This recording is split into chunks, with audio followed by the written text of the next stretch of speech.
Your vitality in life is directly proportional to the vividness of your vision, and your vision becomes crystal clear to the degree of the congruency of your actions with your highest value. Wow, that's powerful. You're going to end up a quiet life of desperation, and the whole time it had nothing to do with anything out there, just something to do about your decisions of living by priority. When you were going through those stages there, John, what are you surrounded by? When you're living by priority, the universe gives you the rewards of fulfillment to document it and to confirm it. You're inspired by your life. You're inspired by what you get to do every day. How much did The Secret change your life, John? Clarification about The Secret, because there's a lot of misinformation around The Secret. People were imagining I'm supposed to be able to go out and look and imagine jewels coming into my mailbox, and delusions and fantasies came about too. So we had to clarify and ground people, and The Secret might say the principles of The Secret left out of The Secret. The Secret in itself and everything he's saying about visualization and that empowerment is correct, but I think the piece that you're saying is missing was John, since the last time we spoke, I have been reading quite a few articles that you've written, and one of the ones that I read most recently was this statement: your emotions reveal your lies. And I wanted to start there because I thought this is a really interesting topic that you could expand on, because I think a lot of people would love to hear this concept. Perfect. So what do I mean by that? Is that the question?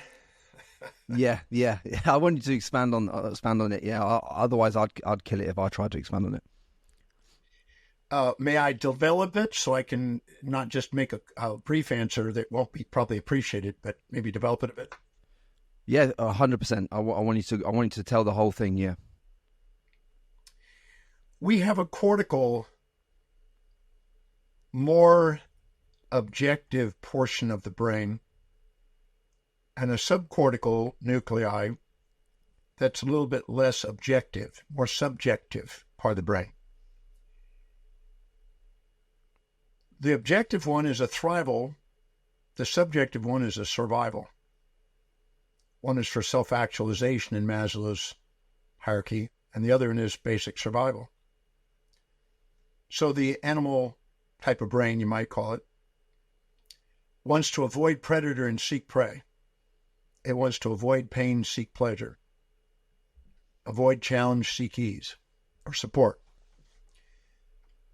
So when it has a very, very old neural pathway. Species out in the wild have a thing called patternicity, where they look into the camouflaged environment and they look for patterns that might be prey or predator, seek or avoid, impulse, instinct. Then they have a thing called agency, where they go and ask, is that something that's alive? Because if it's dead, there's no threat and there's nothing you're going to eat unless you're a scavenger. Then it has epiphilia. What's the meaning of this image that I'm perceiving? And pareidolia, it has basically it assigns sort of a face to it, and it recognizes it as something pleasurable or painful. And then it creates a subjective confirmation bias, a false positive, to seek it or to avoid it, to accelerate the adrenaline in order to capture it or to seek it, to avoid it. When we do, we distort our perception of what this is so we can accelerate our capturing or accelerate our escape. So when we filter our reality through our amygdala, we distort and exaggerate and minimize. When it's a prey, we exaggerate the positives and minimize the negatives. When it's a predator, we exaggerate the negatives and minimize the positives. Notice we have a confirmation bias on the positives and a disconfirmation bias on the negatives on the prey, or a confirmation bias and disconfirmation bias on the negatives and positives on the predator. When we do, we distort things in order to survive, in order to run fast enough to capture it. It's not what's actually there. It's what we need it to be there in order to survive. If we saw what it actually is, we would just see an animal. But when we see it as prey, we have to capture it for food, and we fear the loss of it. If we see it as predator, we have to escape it, or it's going to eat us. So we distort things with our amygdala in order to survive. many times in our life we meet people. Let's say we meet a beautiful girl, okay, or a beautiful guy, or whatever your preference is in the gender spectrum. And you have a confirmation bias on the positives and a disconfirmation bias on the negatives. A false positive on the positive and a false negative on the negative. You're seeing things that aren't there and not seeing things that are there. And you're infatuated and you're a bit blinded by the infatuation. And now you seek it and you think, oh my God, this is my next soulmate. You see more similarities and differences or attractions and repulsions. And this is not who the person is. This is what you think they are. This is the fabricated fantasy and philia that you've created in your mind about who this person is. You would then discover days, weeks, or months that they're not who you thought. You had distorted your perception in order to capture the prey. And then you discover that it was not the truth. It was a bit of a subjective, biased lie about what was reality here. The same time we meet somebody, we think at first this is a terrible event. But then a day, a week, a month, a year, 5 years later, we look back and go, wow, if it wasn't for that, I wouldn't be where I am today. Thank you. So we initially see more drawbacks and benefits and see it as a predator, not what it really is. Now, the real events are neutral until we come in with our subjective bias. So if we see both sides simultaneously, we have an objective view. But if we distort it, we have a subjective biased view. And those are the lies we give ourselves in order to survive. And we, just like a octopus, a cephalopod out in the water, it can morph and change like a chameleon and morph itself in order to meet its demands in the environment. And it can make itself, not be visible to the prey or the predator. So these are the personas, the masks we wear, the facades, the imposter syndromes we wear that are not actually us, and not actually our environment, but it's what we perceive them to be for survival purposes. And most of those, because of subconsciously stored baggage in the past, let's say you had a fantasy about somebody who it was, and then they didn't turn out to match the fantasy, and now you're bitter, and now you see them as a predator, when in fact they're just a human being, and they have things you like and things you dislike, but you're not able to see both objectively, so you label them with this idea, with a categorization, and you might say, and a generalization that's not factual, it's fictional. And then we have these distorted views. And then our physiology creates signs and symptoms, and our epigenetics responds, and our physiology and psychology are now responding to these distortions of reality. And we call it our life. But we actually are lying about what's actually there to ourselves. And then we make up stories and lie to other people about what we experienced. I'm amazed how many people go through a divorce and they were married for 20 years or 10 years or something. And they love this person. And now they've had a fight. And now they've gone through a divorce. And now they're both labeling each other narcissist. Okay? Yeah, so true. They just label themselves narcissist because now that individual is challenging what they want. Now they're actually being narcissistic in what they want at that moment. And when they do, they're projecting onto the other person their values to get what they want, to get the best advantage out of it, out of their amygdala. And the other person's doing the same. So there's a clash. And of course, the lawyers make money out of those clashes. And the lawyers like to feed those labels so that way it keeps it going so they make more income. And but the reality is that individual was somebody you loved and somebody you were living with. And they were kind and cruel and nice and mean, not one-sided like you've labeled them now. And these are the lies we give ourselves. So emotions, particularly the more polarized they are, become more distorted as a survival mechanism, and they're lies about reality. Our phenomenological senses are not facts.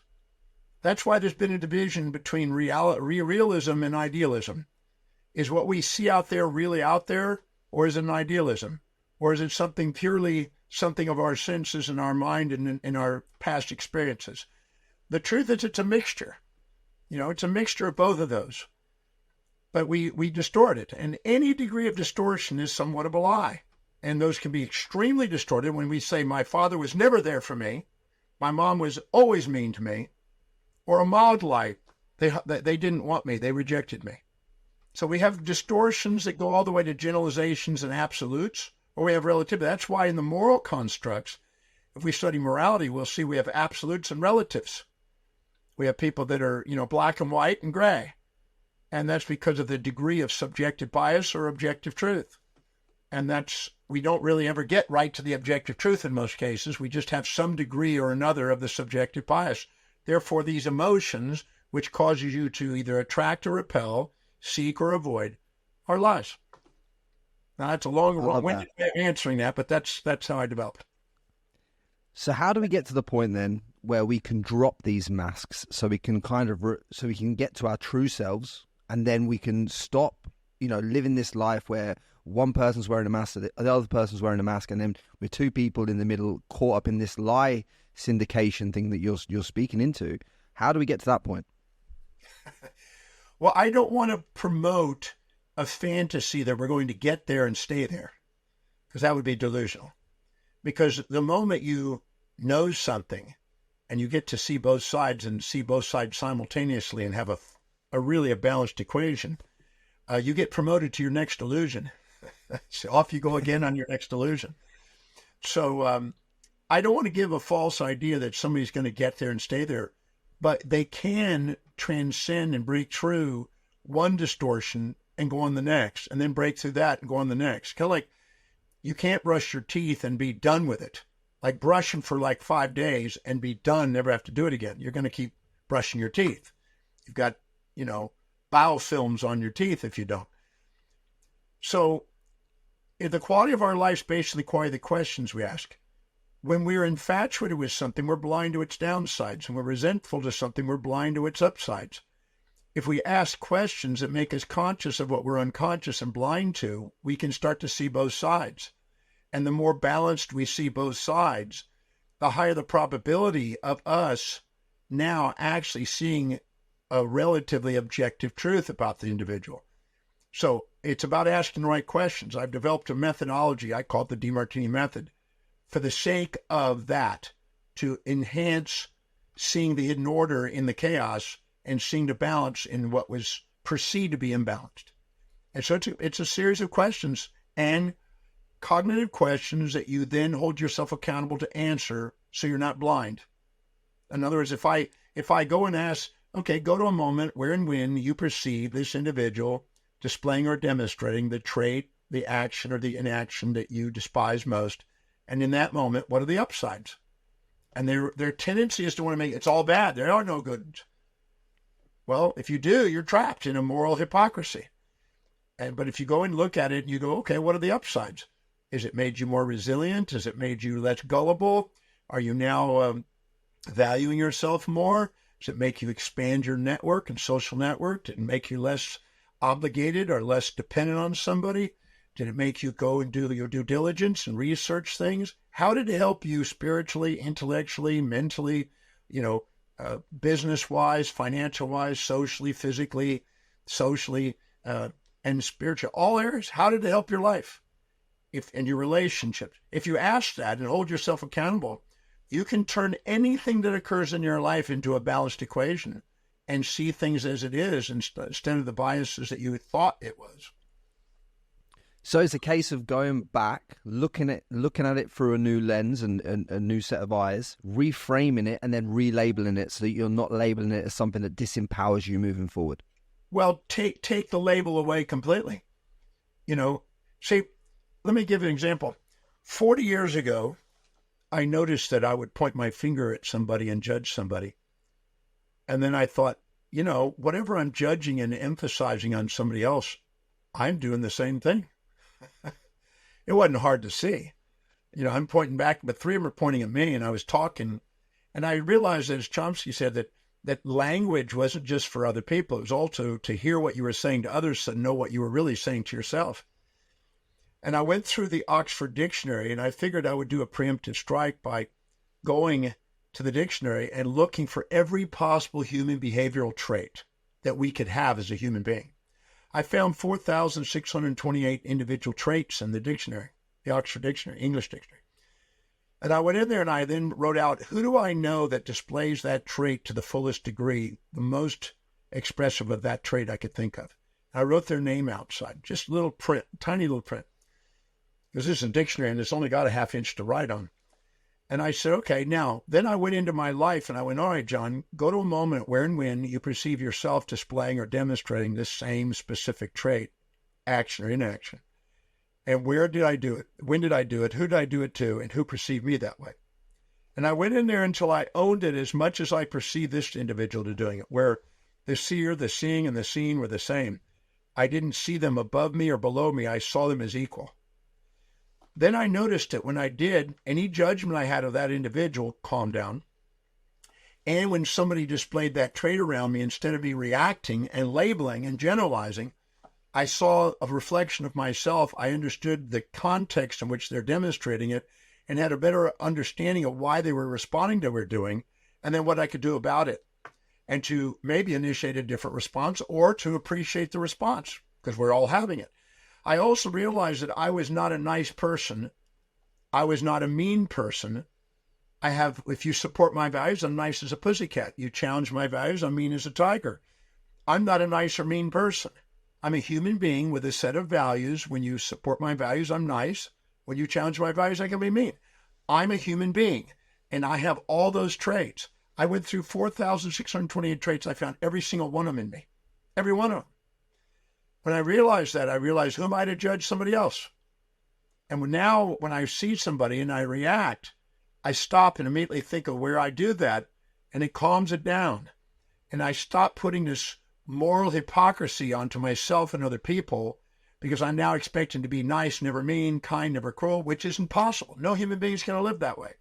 So these moral hypocrisies trap people and create the light and shadow illusion of who we are instead of honoring all parts of ourselves. You don't need to get rid of half of yourself to love yourself. You don't need to get rid of half of other people to love them.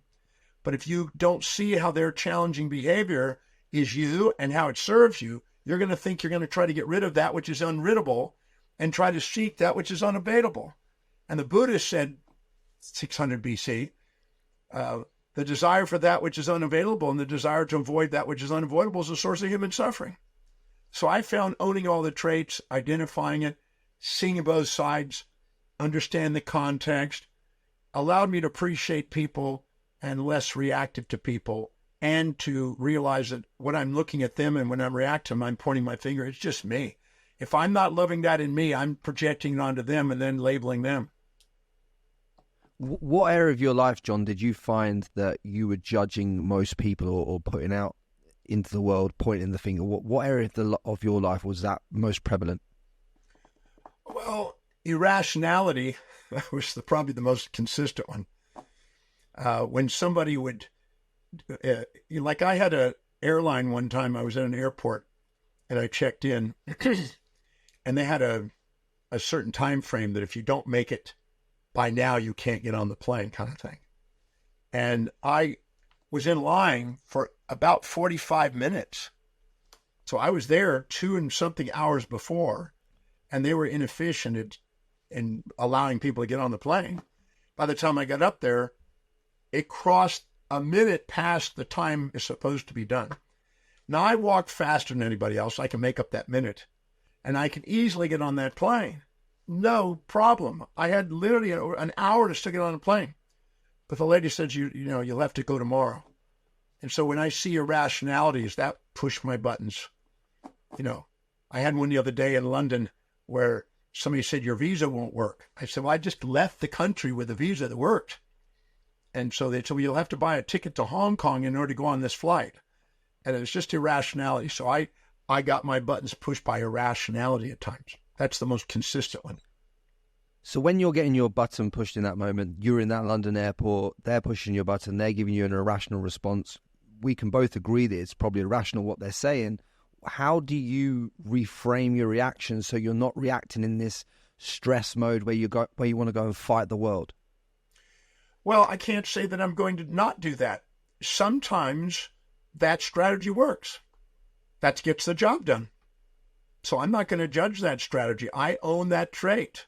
Sometimes I learned that from Eddie Murphy in 48 Hours. He had to, in the Wilshire Boulevard Hotel, they gave him the suite because he got that way. So there's a time for everything under the sun, as Ecclesiastes used to say in the Old Testament. So I'm not going to judge one, this is the way you should be, and this is the way you shouldn't be, and get caught in a moral hypocrisy. I'm going to do, if I find out that assertive, I'll start off nice. Can I speak to the supervisor? If that doesn't work, can I get more demanding? I try whatever strategy gets me my objective. In this particular situation, I end up getting a Hong Kong ticket. I didn't use the ticket. I didn't have a problem through the going through the visa in Ho Chi Minh in Vietnam. And I wrote a letter to the company and explaining what it is and demanded them to respond to it. I had to wait 2 weeks, but I got a complimentary ticket reimbursed and an extra ticket. I'm a happy camper. But I was irrational. It was delayed, and I was almost missed the plane because it was a 2 hour and 15 to 20 minute adventure, even though I happened to get there 3 hours ahead. But I was almost missed the plane. So I reacted, but I got firm, and I followed through, and I made them accountable, and I kept accountable because it was an irrational thing. If it's something that I'm just irrational myself, I stop, and I realize it's not working. I get out my Demartini method, which is my method of dissolving my own judgments, and I go to work and make myself accountable and realize, okay, plan A is not working, plan B. Now we go back and appreciate what's happening and find the order in the chaos. So I use all the above. I don't want to make one better or one wrong, or I'm not interested in a moral box about how that's supposed to be. You're a human being. You're going to react, and you're going to try different strategies. Run me through the method, John, of how you're dissolving these things. Because I really want that broken down into steps, because I want it to be actionable so they can dissolve some of the stuff that's going on in their life right now. Well, the first thing is identifying what the trait is, because just ranting and raving and putting your rackets together about how people are this way or that way is not. It's wise to get very specific and not generalize. What specific trait, action or inaction, usually commission or omission, or physical trait, do you perceive this individual displaying or demonstrating that you dislike, hate, despise, resent, avoid, must? And narrow it down. And it could be more than one, but prioritize them if it is. The second step is to now go inside and reflect, because as it says in Romans 2:1, beware of judgment, for the thing you judge, you do the same thing. I found that to be absolutely true. And people don't want to face that. They want to pride themselves and think, oh, I don't do that, or I would never do that. No, I've been doing it on 125,000 people with the method. Everybody, whatever they judge, they got in their own life in another form, but it's there. So I go inside. I said, now go to a moment where and when I perceive myself displaying or demonstrating the same specific trait, action or inaction that I disliked or despised most about this individual, and identify where I did it, when I did it, who did I do it to, and who perceives me doing that. So I'm reflected and realize that I'm not hiding it. It's not secretive. People see me do it.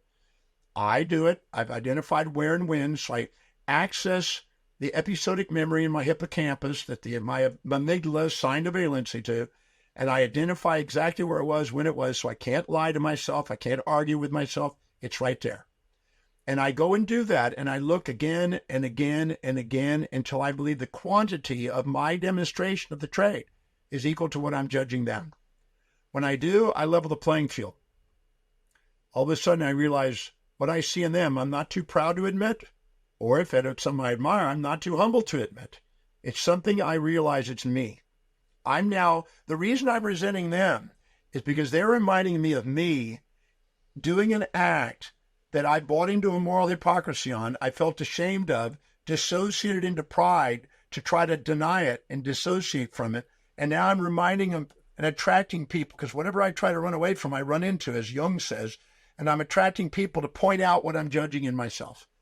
And I'm now pointing my finger at them, but it's really about me. And they're there as a teacher to teach me about what I'm not loving in me and give me an opportunity to love me. I go in there and identify it till the quantity's equal. Then I do the next step. Go to the moment where and when you perceive that individual displaying that trait. You get into that moment and get really into that moment, not a vague generality, but in that moment that you're perceiving it. That way you're dealing with facts because you have an actual moment instead of vague generalities. Well, they do it all the time. No, they don't.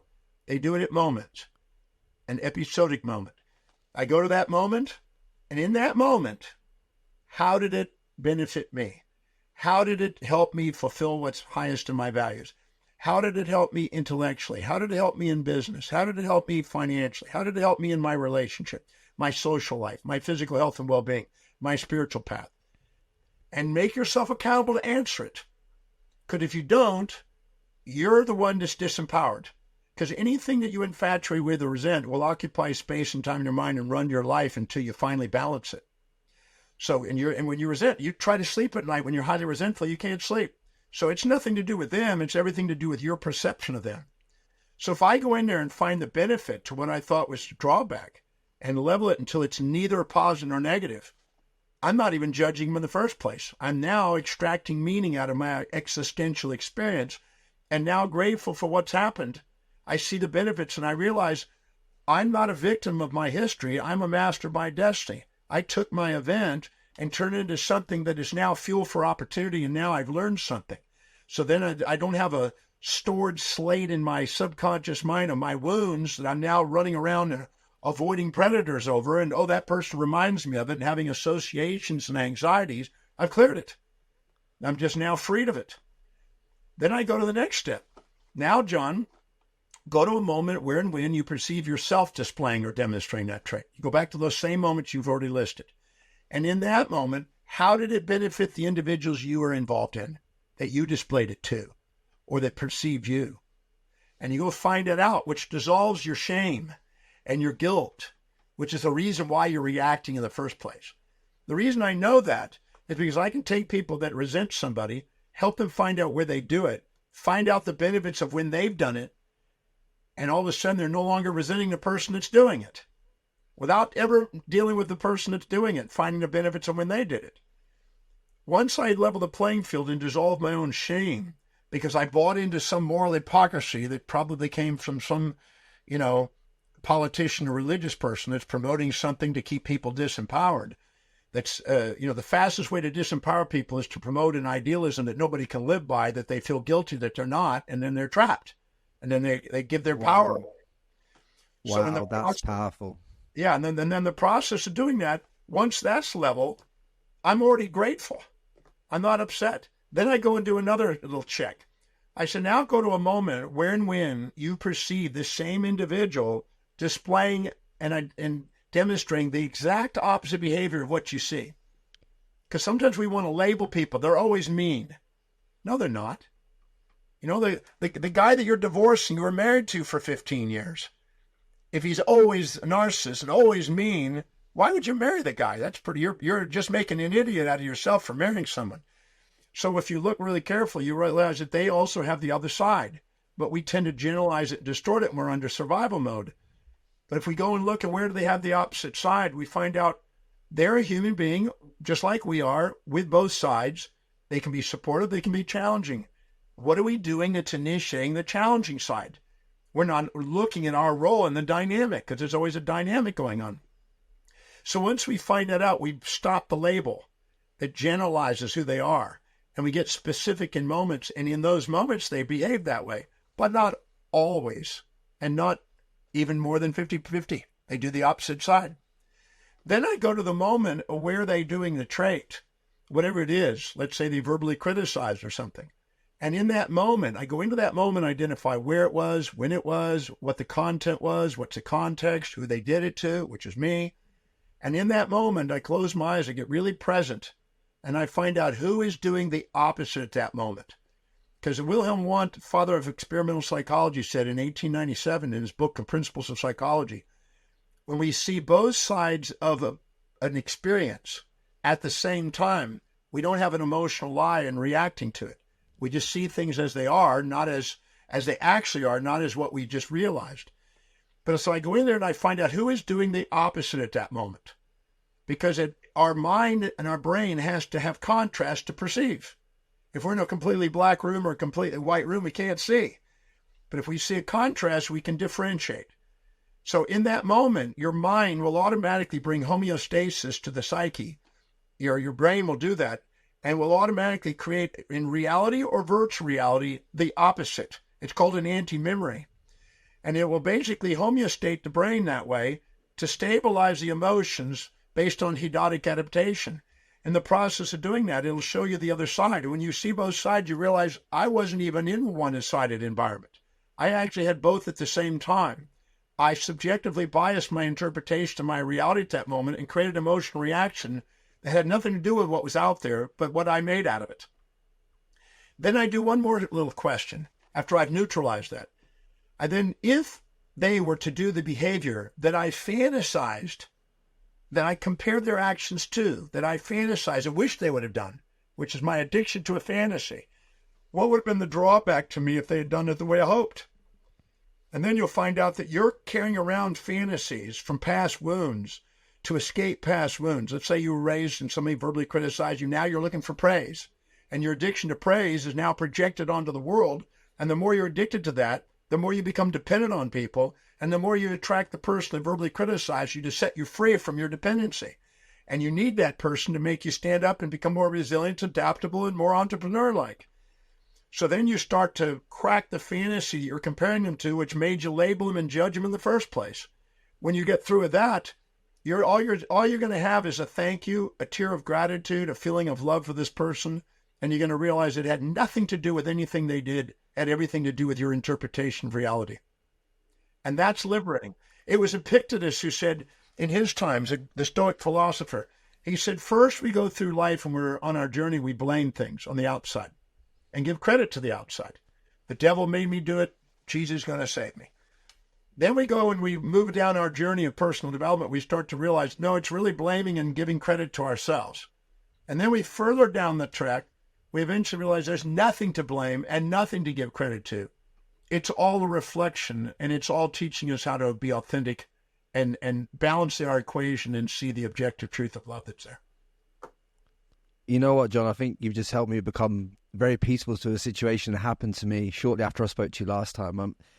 Last year when we spoke, in about May, probably a couple of months after we spoke, I think we spoke in March, I got a DM from one of the biggest podcasters in the world, and it was really like someone I've supported and someone who I've looked up to for the longest time, and always sent supportive messages to. And he sent me a message that was very like disempowering, criticizing thumbnails, this, that, and the other. He wasn't actually talking about my channel. He got it wrong. He was talking about someone else's channel, but it was very much against me. I just hit 10,000 subscribers on YouTube. This guy just hit 2 million at the time, and instantly in that moment, I was like, I'm like, right, I want to prove to you, I want to prove to the world that I'm good enough to step up. And I went on this massive journey of like, right, fuck you. I'm gonna stand up. I'm gonna stand out. This, that, and the other.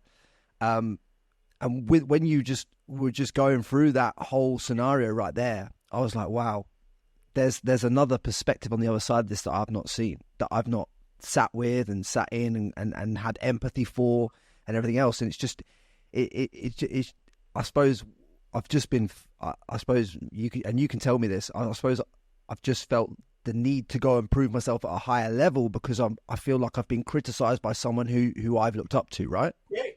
He catalyzed you to become an entrepreneur, to raise your standards, to kick yourself in the butt, to go harder on your marketing and getting your message out, and he catalyzed your goal. So essentially, I needed him to do that. Yeah. Rather than me looking at to support, you have to have challenge to grow. People that are addicted to support stay juvenilely dependent. Then those people need the bully and the challenger to come in to break their dependencies, to make them more independent. So you became more independent, less dependent on him, and more autonomous, and started thinking your own original ideas and started to come up with new avenues, new drive and everything else. And you catalyzed growth in your podcast because of it. Yeah, to be fair, the numbers have done a hell of a lot since then. But it got to the point, John, where I took a screenshot of this message, because obviously those supportive messages from me above to him and what he's doing, and then obviously this particular message that he sent me. And in my head, because of me being around boxing and stuff like that, and knowing that game, I thought psychologically that I'd won anyway, because at the end of the day, when someone attacks you like that, psychologically, you've got them. But I didn't. The thing that I didn't understand at the time was like, well, how can you be over here at 2 million and you're worrying about the guy at 10,000 over here? Like it just didn't compute in my mind. But I used that screenshot of that scenario to just fire me and get me wired. So every time I'd have a down day, I'd look at this screenshot and go, do you know what? Fuck this. You're having it, and this is how it's going to be. So it's like that's how I've used it as fuel. And I wanted to say it on here because I wanted other people to understand that when you're trying to do anything in life, anything meaningful, anything purposeful to you, you're going to get attacked by people above you, way above you, because they're going to feel insecure in some respect. Because they feel like their autonomy at the top's being attacked, or there's a risk of them falling off their perch. That's how I've kind of felt it. Is that the truth, John, or am I making that up? It's a mixture of that. It's anytime you're addicted to praise, you have to have criticism to break your addiction. Just know that. Many people are looking for fantasies and to keep attracting nightmares instead of looking for objectives and using strategic plan of their executive center to achieve. And this is a lesson. But I'd like to go in one step further if I can. Can I share? Yeah, go. I'm excited. Go on, do it. So I'm in my 30s, and I'm in Cardiff, California. My wife was pregnant. She wanted to have a baby where the mountain met the ocean. So we happened to come for her birthday out to the Coronado Hotel out there in San Diego on the little island, and we went driving up towards Del Mar and up to Cardiff, and we found this place. And she said, I'd like to have my baby here in California. So we were living in Texas at the time. So I got me a place. I rented a place there over the beach. And so we could have a baby there. That was it. Just for the year, just to have a baby. One day we were at a little health food store getting a carrot juice, or I was. And there was a guy talking on philosophy who was a martial artist who trained a lot of the martial art people in the Hollywood. He's kind of an iconic guy. And we started chatting. I listened in on their conversation. I added to the conversation. And he said, do you ever do classes on philosophy? And I said, well, I do. He says, maybe we could do an exchange. I could give you some classes on martial arts. You can give me class on philosophy. I said, that sounds wonderful. And I gave him my address, and he came over to give me a class on martial arts. He's a real masterful guy, right? He's well known.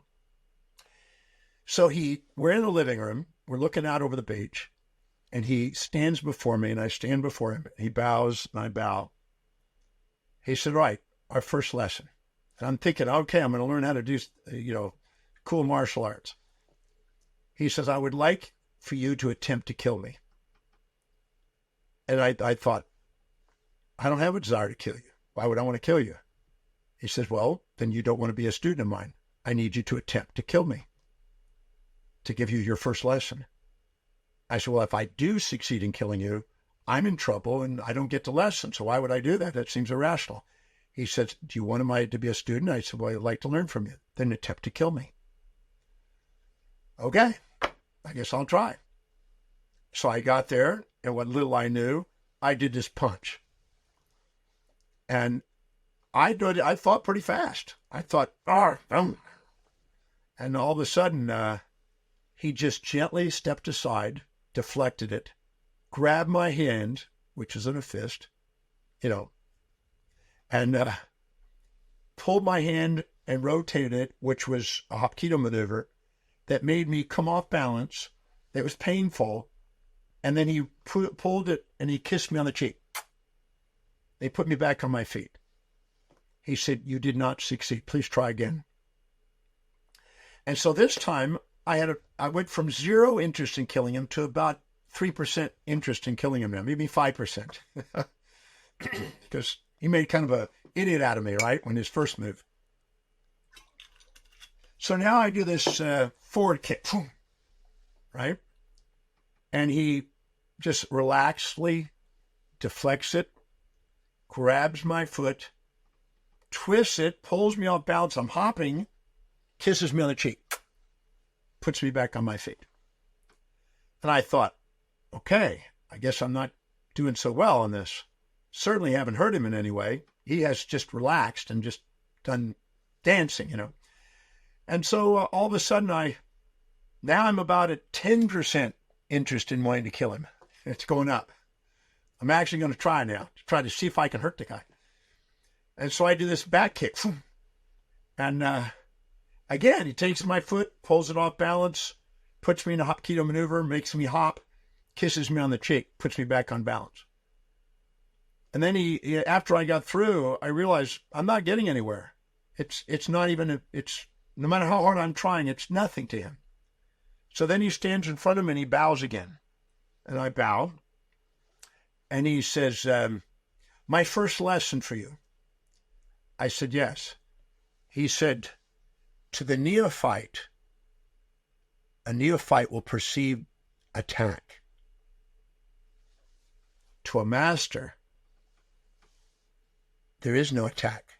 There's only an invitation to dance. Now, that correlates perfectly with what I was saying earlier. When you realize that there's a cosmic dance going on, and you realize that you're participating in a dynamic that's there to help you become authentic and empowered, and help life is on the way, not in the way, then you realize that no matter what's happening in your life, it's a homeostatic mechanism from society to guide you to authenticity. That's why it doesn't even see attack. See, if we label it attack, the only reason we label it as an attack is because we have a fantasy of the opposite of the attack that we seek. And as long as we seek one pole of the magnet, the other part of the magnet has to smack us with the other side. But if we don't see either side, we don't be fooled by the pleasures of support and praise, and we don't get fooled by the pains of the challenge, and we just see both sides simultaneously, we don't react, we proact, and we prepare with a preemptive strike, and we dance. And that was the lesson he was trying to give me. And that was a very profound lesson in the first little class I took from him, that if you're really masterful and you're prepared, you already with foresight know what to do. So no matter what they do, you're not even on defense. You're just in dancing, and you're getting to dance with people. And going through life from that perspective is liberating, and it breaks the fantasies of a moral hypocrisy of a one-sided world that we've been trained all our life. Paul Dirac, the Nobel Prize winner, said, it's not that we don't know so much, we know so much that isn't so. We're taught these illusions about how life is supposed to be, and we have to break through our illusions and find out how it actually is. So essentially what was happening then, this was just the welcome dance to the top of the podcast game.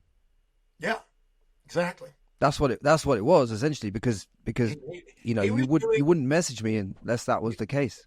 Anytime you subordinate to somebody and lie about their importance, you create a liability, and they will do whatever they can to break the infatuation to set you free. Right. See, for me, it was an appreciation for what he did in the art of podcasting from afar. It was never like, I was never like fanboying this person or this, that, and the other.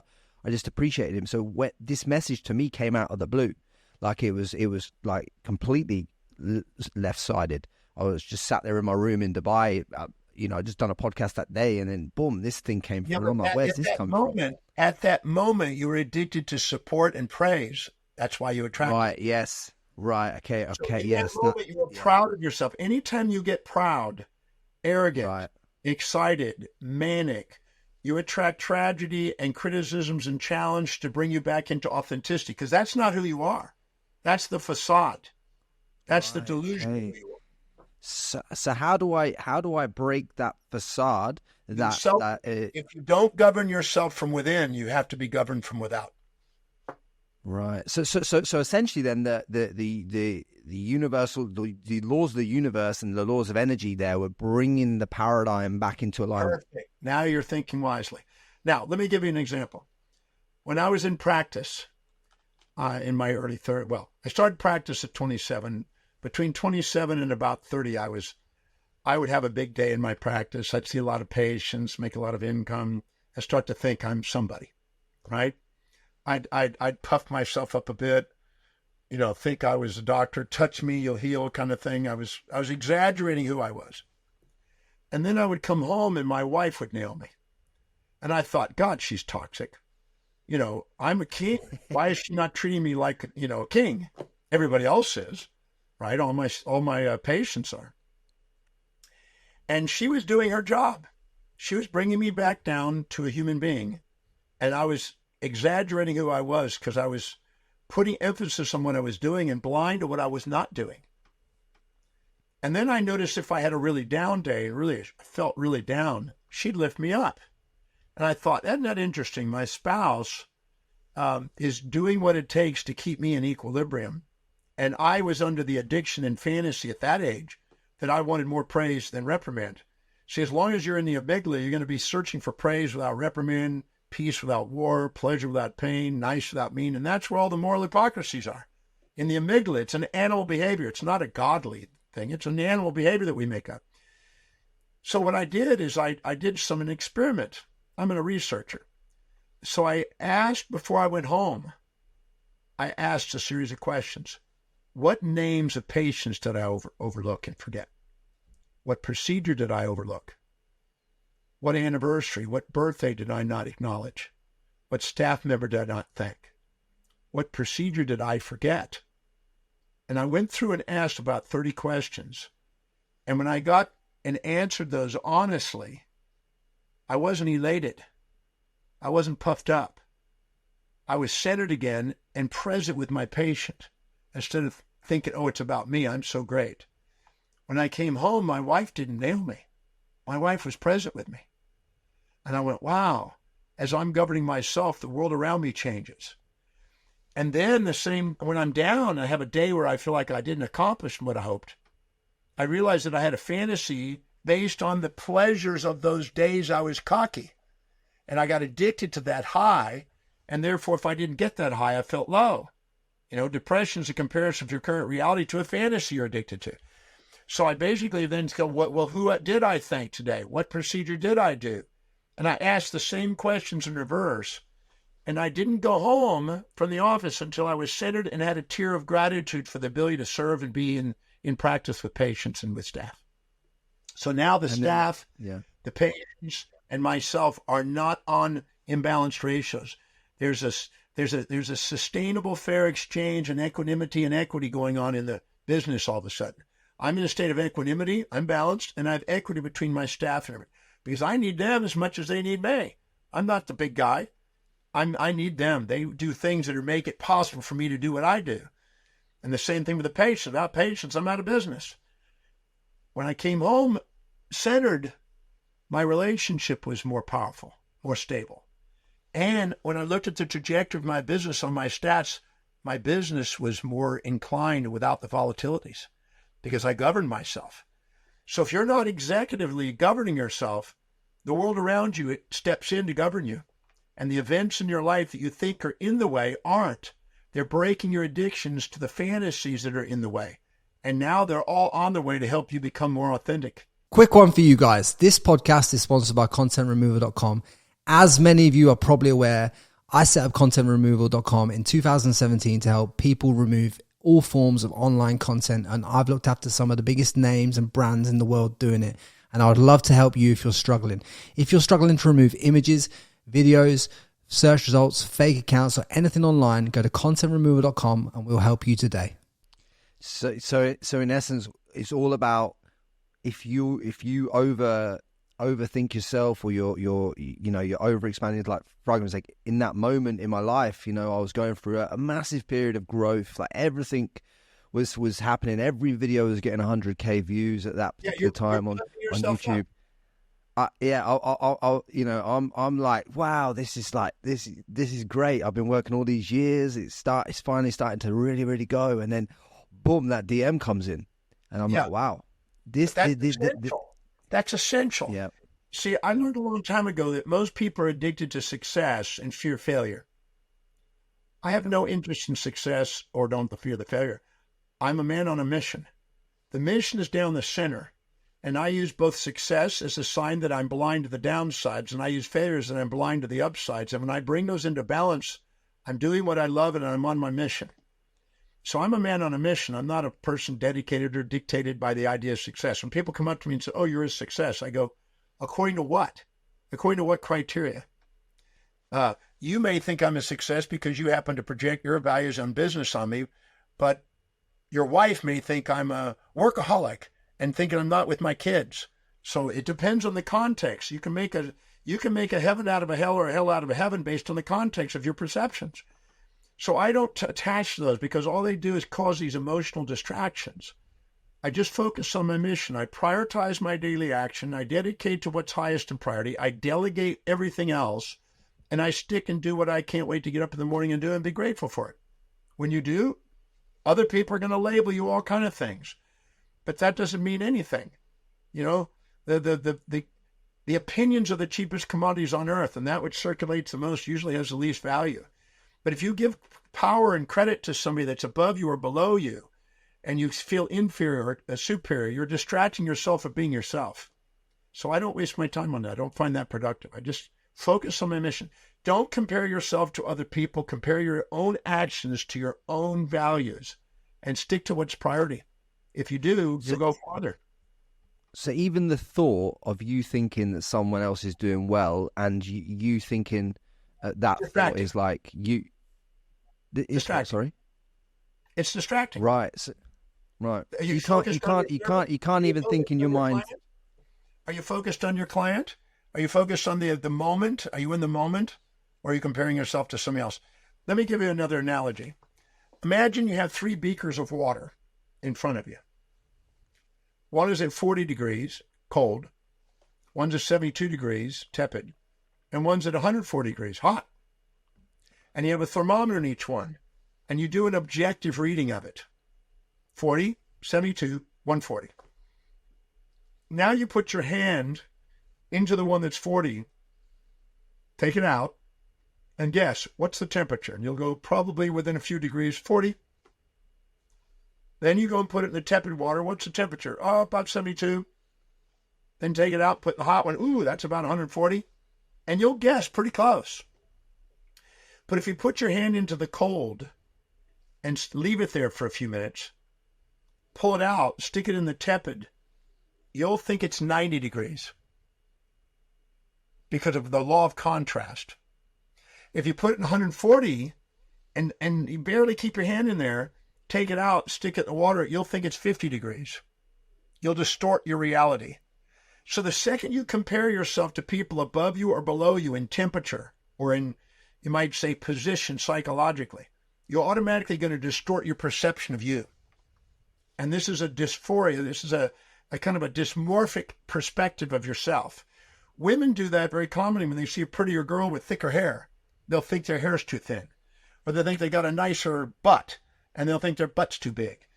Or their breasts are bigger or smaller or whatever. And as long as they judge, they won't appreciate their beauty. And men do it relative to other people and their achievements or wealth. And as long as they do, they've distracted themselves from their own aim. So we're not here to compare ourselves to others and put people on pedestals or pits. We're here to put them in our heart and compare our daily actions to what our mission is, our highest value, the thing that we're called to do here. When we do, we build up an incremental momentum that becomes unstoppable and we end up achieving. And then when we see other people that are doing things, we thank them for the catalyst. And we know that whatever it is, it's a misperception. We once had a hero that was Lance Armstrong, right? It was an amazing hero. Turned out he had another side. Bill Cosby had another side. Everybody's got two sides. The facade we see is not who they are. I've met enough celebrities, enough billionaires and stuff, that what you see on the outside is not the whole picture. Don't be fooled by facades. Realize that everybody's got both sides. See both sides. Center yourself, center your perceptions of them, take them out of the pedestals of pits, because if you put them on a pedestal, you're going to minimize yourself. That's inauthentic. Put them in a pit, you'll exaggerate yourself. That's inauthentic. Put them in your heart, you'll get to be yourself. And everybody wants to be loved for who they are, but if they're not being who they are, how are they going to be loved for who they are? Yeah, so the key thing is then to center yourself on your mission, so that when you're pursuing that, you're in the constant cycle of iterating on who you are. So you get better, all along that path, rather than worrying what's going on left or right. No, better is a moral language. More masterful.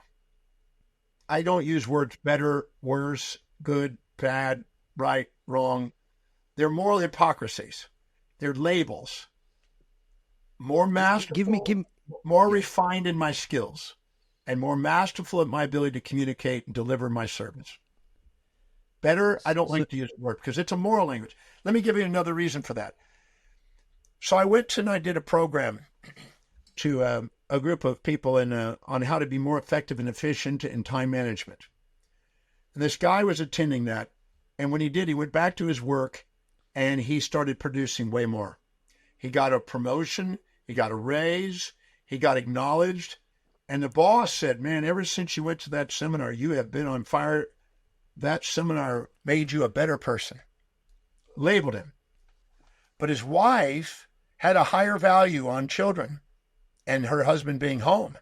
But now that he's getting all the acknowledgement at work, he's putting more hours into work. He's putting more focus on work, right? He's more efficient at work. Now she thinks ever since you went to that damn Demartini seminar, you've gotten worse. You forgot what was priority. The boss was projecting his values onto him and labeling him better.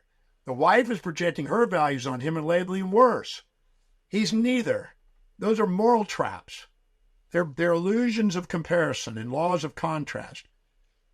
You refine your skill and become more proficient by doing it. And you become more masterful, just like a violinist. Now, if you want to call it better, that's a moral language. If you want to call it more masterful. I was here on my ship. I'm on a ship right now, sailing to Manila from Taiwan. And right now. And I was here about a year ago, there was a gentleman who's a world-class pianist. He started at age 3. By 9, he was traveling the world and doing concert piano, amazing places. He's now 81. He's been playing the piano for 77, almost 74 years. I asked him just out of curiosity, how many hours does he play on a day, average day? In my mind, I was thinking 3 to 6, give or take, probably. Right? Real great pianist. 13. 77 years. 13. He knew 8,000 songs by heart. He could perform any of them without even looking at music. He just constantly practiced. He said, I just practice the basics every single day. I love playing the piano. That's my life. That's what I love doing. Better or worse mean nothing. Masterful, refinement, until you close his eyes and can play it, until tears are out of his eyes. When you watch this guy play, you cannot watch him without tears coming out of your eyes.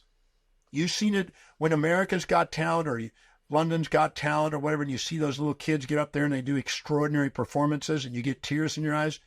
When he performs, there's tears in your eyes. Tears in your eyes are gamma synchronicities in the brain and confirmations of moments of authenticity. And when we see people that demonstrate that and we experience it, it's a moment of presence and authenticity. And we all are drawn to that. And we all respect that. And we do not judge that as good or bad. We just feel our hearts open. It transcends, it's meta-ethical, it transcends the ethical labels of better or worse, good and bad, and, right and wrong and stuff. Just transcends it. Would you say then that, John, that he's fell in love with the art of playing the piano? Your highest value, whatever is highest on your value, your ontological identity revolves around it, your teleological purpose is in the pursuit of it, and your epistemological area of expertise revolves around it. He was knowing himself, being himself, and loving himself. The old Delphic Oracle's wisdom. I mean, just when you were saying about him playing the piano and how much he loves doing it, it reminds me of how I feel when I found podcasting and just having conversations with people like yourself. It just lights me up. I can't just. People say to me, "Why do you love it so much?" I can't even tell you. It just when I start to talk to people like yourself, my heart starts to. You have a timeless mind, ageless body in that moment.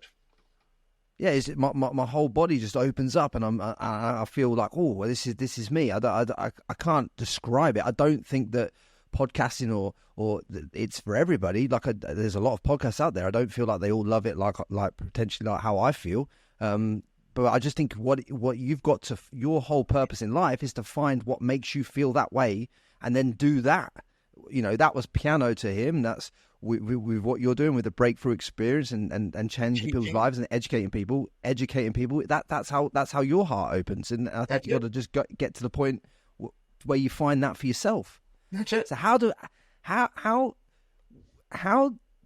don't want to say the fastest way to find it, because it's not about the fastest way. It's like, is it just a case, John, of trying more things until you do find it? No. I've identified 13 questions that can help awaken the realization of what that is in people. I look at how people fill their space. Because in the study of proxemics, things that are close and they're intimate, which is 1.5 feet, to their individual space, which is about 4 feet, the items that they keep around them most consistently, that they engage in their motor actions and they keep their eyes on in sensory perception, the things that are engaging to them, whatever those highest priority 3 items are, it tells me what they value. And then I look at time. You find time, spend time, make time for things that are really important to you. You know, yesterday I had 5 presentations, 2 podcasts, a meeting, and then a meeting with a TV producer. I keep busy doing what I love doing every day. You know, same for today. So you look at what you spend your time on and what you make time for and you find time for and you consistently are doing it. And you look and there's an overlap. They're going to say the same thing. Your space and time are going to match because my computer is where I spend most of my time, where I'm teaching. Then you look at the third one. What energizes you the most? Anything that's really high in your value, that's really deeply meaningful and inspiring to you, energizes you. You know, we don't know what time it is while we're here doing this. We're not paying attention to that. Our energy is vitalized because of it. Your vitality in life is directly proportional to the vividness of your vision. And your vision becomes crystal clear to the degree of the congruency of your actions with your highest value. And the moment you do that, you're in this flow, this zone, right? Now, if you look at what is it that energizes you most, that is also in the direction. The fourth one is what do you spend your money on? You find money, you make money, you spend money, and you get money for things that are valuable too, but you don't want to spend money on things that don't. You won't work towards it. So you look at that, and all of them are pointing to the same thing if you look carefully. Then you look at where you're most organized. Whatever's highest in your value, you bring order to. You'll have a very organized schedule around your podcast. You'll have all the information, the notes ready to go. You'll know who's going to be when, and you're going to know when it's going to come out. It'll be all organized. Mine is my knowledge. You'll also, the next one is where you're most disciplined, reliable, and focused. Where is it that nobody has to remind you to do it? You just spontaneously ready to go. Even if it's 3 a.m. at a strange hour, or you have to do something a weird hour, you don't care. You get up and do it because you're disciplined to do it. Those are all signs of something that's valuable to you. The next one is what are you thinking about? What are you visualizing? What are you internally dialoguing with about how you want your life to be that shows evidence of coming true? If there's no evidence, it's not important. If there's evidence, you don't stop. Things are really important to you. You do not stop until you get evidence. You keep doing it. You build momentum on it. Then you look at what do you keep conversing to people about most? What do you want to talk about most? I'm sure when you get to interact with people, you'll bring it to the recent podcast or what you learned this week or something from the podcast. Then the next one is what is it that inspires you and brings tears to your eyes? I'm sure the second you share a gem with somebody or somebody shares a gem with you that goes bang and goes click in the brain and you get a gem, a cosmological picture, puzzle piece that goes bang, that's it. I know I want to share that with people. You'll get a tear in your eye. And the next one is what is it that's the most consistent goals that you persevered on and you let nothing stop you from achieving them. You just keep making them happen. And the last one is what do you want to study about, read about, learn about, watch on YouTube about most? What's the common content that you keep wanting to go in and feed your mind? If you look at 13 questions and get the 13 answers and 3 answers each one, and look at what repetition on the answers is, because there'll be a pattern that repeats, you'll see a good idea of what your life is demonstrating is truly valuable to you. Once you identify what's really valuable to you, the top thing, the very top one, is your ontological identity, your teleological purpose, and your area of expertise and epistemological mastery. Now target that, and now create a business around that, and delegate the rest away, and you're on your way to an inspired life, a self-actualized life. But if you're not doing that, and you're basically feeling like you're living by duty and responsibility and subordinating to outer facades and people and expectations and moral hypocrisies, and you're living by duty instead of design, you're going to end up a quiet life of desperation. And the whole time it had nothing to do with anything out there. It's just something to do about your decisions of living by priority. when you were going through those stages there, John, like when you mentioned about, what are you surrounded by? It's literally like my laptop.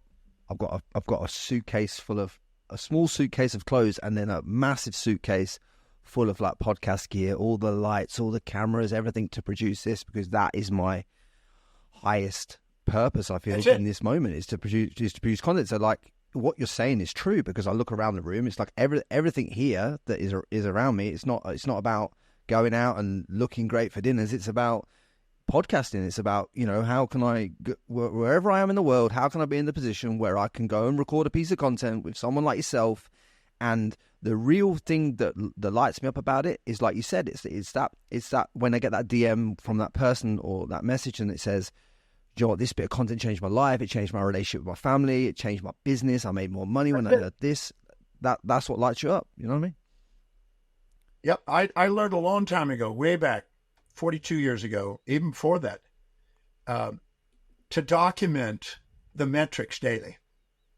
So I have 9,000 plus pages of documentation on daily actions. So I don't question my priorities. I know what they are. And I look, and when you're living by priority, the universe gives you the rewards of fulfillment to document it and to confirm it. Your life you're inspired by your life. You're inspired by what you get to do every day, and you exemplify that to other people. There's fulfillment in life. It's eudaimonia, as Aristotle called it. It's not the passions of hedonism that the Stoics warned against. It's a meaningful pursuit of something deeply meaningful and fulfilling in your life that you get to do every day. And many people who retire and go, oh, I want to retire someday. Okay. If you're not doing something you love to do, you'll want to retire. But this guy was 80 years old, 81 years old, and still playing the piano every day. We have 4 grand pianos on my ship here. And what's interesting is he was using them. If one got there, people were around then, he'd just go to another one. But he just played the piano, and he just loved it. He was in his own world. And that's who he was. That's what he loved doing. Same for Tom Jones. I had dinner with Tom Jones one night, and he sat there. He just got through doing a performance. It was a late night dinner, and he was doing 250 of those a year.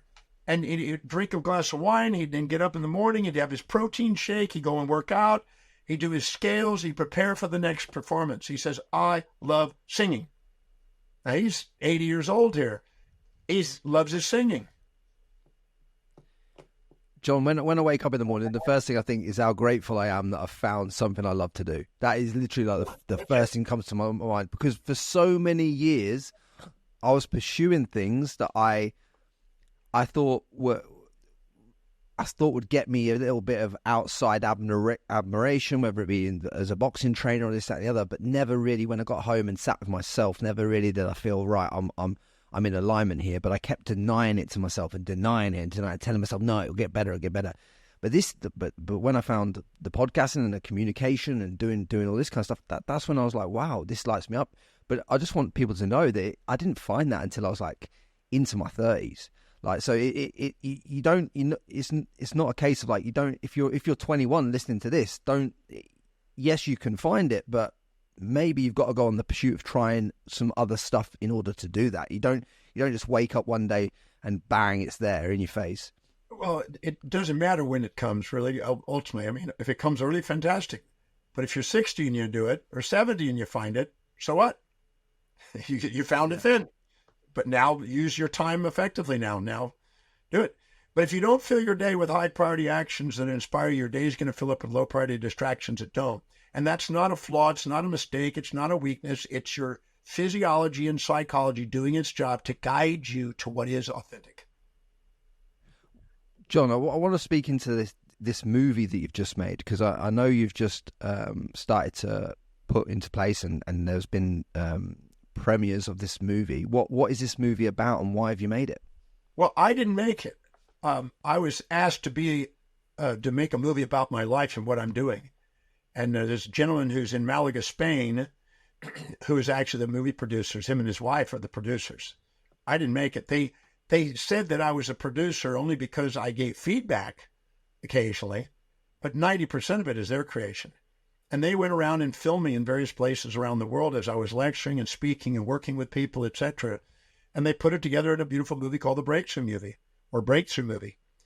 And I think it's got something like 21 awards or something now. And so I'm like, wow, that's amazing. And it's just a journey of my dream about traveling the world and teaching and bringing information out to people. And they made a documentary movie out of it. And it's actually going to launch around September, October, I think October. But they're doing premieres. I just found they're doing one in Israel. They got one in Amsterdam. They got one in Melbourne, Australia. We did one in London. They got one in Japan. So they're going to be doing premieres now that people are finding out about it. People are asking. I don't have anything to do it. I just tell them, go to the producer and ask them, because they're the ones that own the movie. I'm just simply the guy that they did it around. And does this movie walk someone who watches it through the whole Demartini method on how they can ask these questions to get the best version of themselves?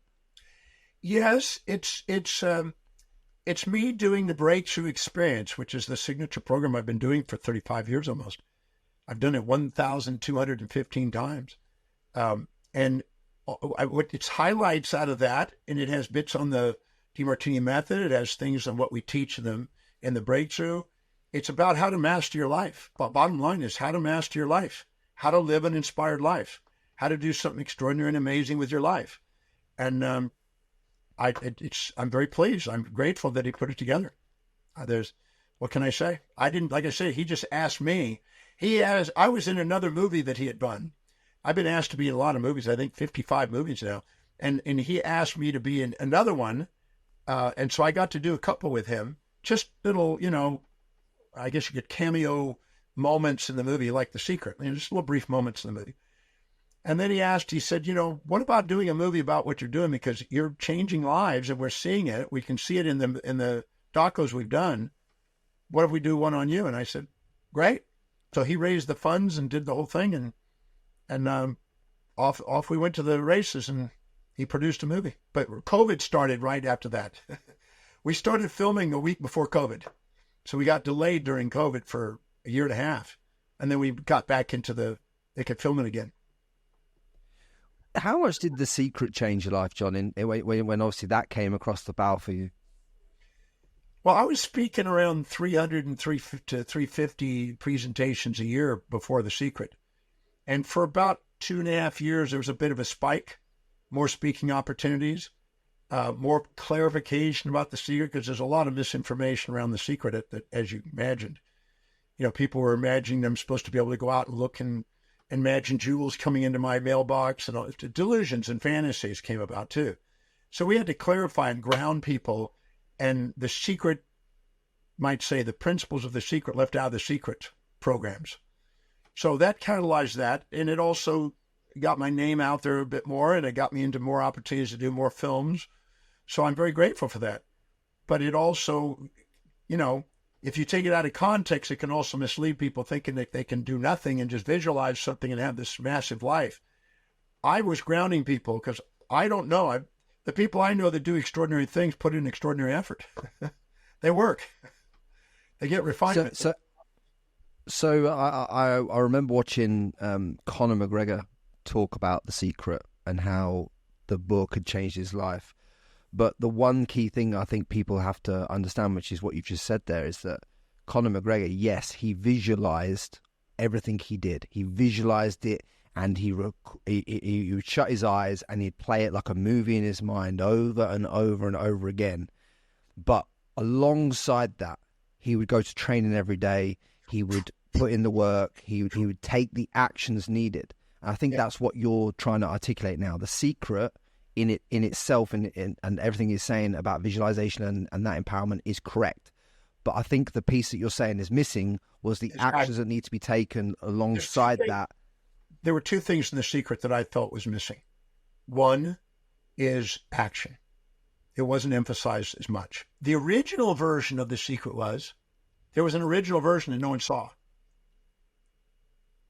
Right. Okay. Why do you reckon that was taken out? Why do you reckon the action was taken out? The original version of The Secret was going to be a primetime television special in Melbourne, Australia. And it was going to be launched really at Valentine's. they realized that the Commonwealth Games bought out the time that they were going to display the movie on. And they had filmed a bunch of people, but they had a 2-hour primetime special with only 6 of us were only going to be in it. Only 6 of us.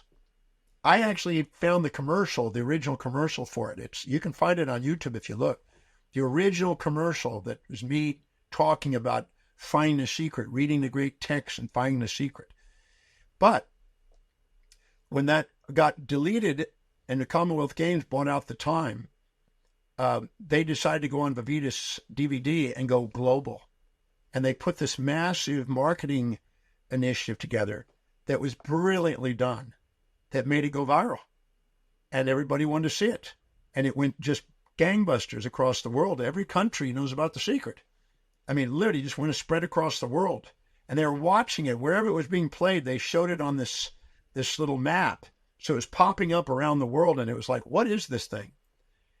But it didn't emphasize action as much as it could, the one that went out. The original one did, but not the one that went out. And it didn't emphasize how important it is to not set goals that are incongruent with what you value most. Values were not emphasized. When you emphasize values, set priorities, and take action spontaneously towards that, you catalyze an unstoppable momentum to achieve. I'm going to change the end question of this podcast, John, to reflect what you've just said, because I want you to summarize this in a sentence. I normally ask people a slightly different question, but I want to keep it specifically on The Secret for this, because I think you can really articulate it. But if you were going to put what the secret actually is into a sentence that hits everyone right between the eyeballs right now to finish this podcast, what would it be? You have the capacity to utilize your mental and physical faculties in a manner that is congruent with who you truly would love to be, and catalyze the resources around you synchronously to achieve things. I love it. I love it, because it just hits them right between the eyeballs. And guys, do me a solid favor. I'll put John's details below this podcast, so you can follow him on Instagram, and you can go and see his stuff on YouTube and all the stuff like that. I'll also put a link to the movie, so you can go and watch a premiere of that. But guys, do me a solid favor. Subscribe to this on whatever platform you're listening to it on it right now. Give us a review on Apple. Hit that star button on Spotify, and hit that subscribe button on YouTube. I appreciate every single one of you. And John, I appreciate you coming on and dropping this much value. I really appreciate it. Thank you for the opportunity to be on your show again. Thank you.